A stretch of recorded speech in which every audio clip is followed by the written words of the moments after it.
सलामकुम, क्या हाल है? ठीक हो?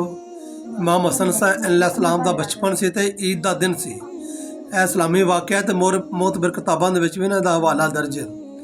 तो बच्चे ने खूबसूरत कपड़े पाए तो छोटी ईद का दिन से उन्हें क्या अपनी वालदा को आए फातिमा तुज़ारा सलाम को कहते हैं, अम्मा जान साढ़े कपड़े कितने ने?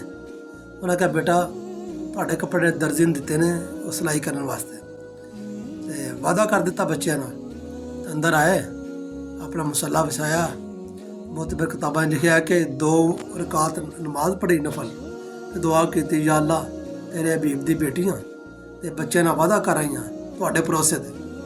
तो बच्चे ने कहता कि दर्जी को कपड़े हम तुसी लज रखनी है साड़ी। थोड़ी देर लंघी तो फरिश्ता आ गया जबरील अलैहिस्सलाम।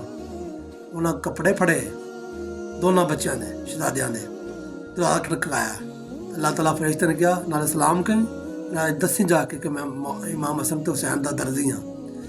वो आया दुआ खड़काया तो फातिमा तुज़ारा सलाम वाला मुर्शिद आदि पूछते ने कौन? क्या जी हसन हुसैन का दर्जी हाँ। मेरा सलाम अल्लाह का सलाम। उन्हें कहा जी आओ। उन्हें 2 जोड़े दिते, एक मौला हसन का एक मौला हुसैन का। तो उन्हें कहा जी असी दर्जी हाँ। यानी इन्हों दी गल्लां मूँह चो निकलियां। अल्लाह ताला तो वेखते होंगे ने कि इन्होंने मूँह को गल निकले असी फौरन इंतजार च होंगे कि असी फौरन पूरी करिए। ये वो हस्तियां ने, ये उस नबी की बेटी ने जोड़े दोवां जहानां दे सरदार ने।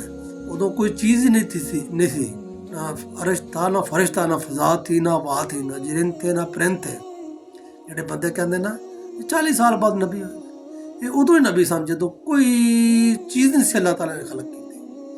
मेहरबानी जनाब, वो भी अच्छी लगे लाइक करना, शेयर करना, सब्सक्राइब करना। शुक्रिया।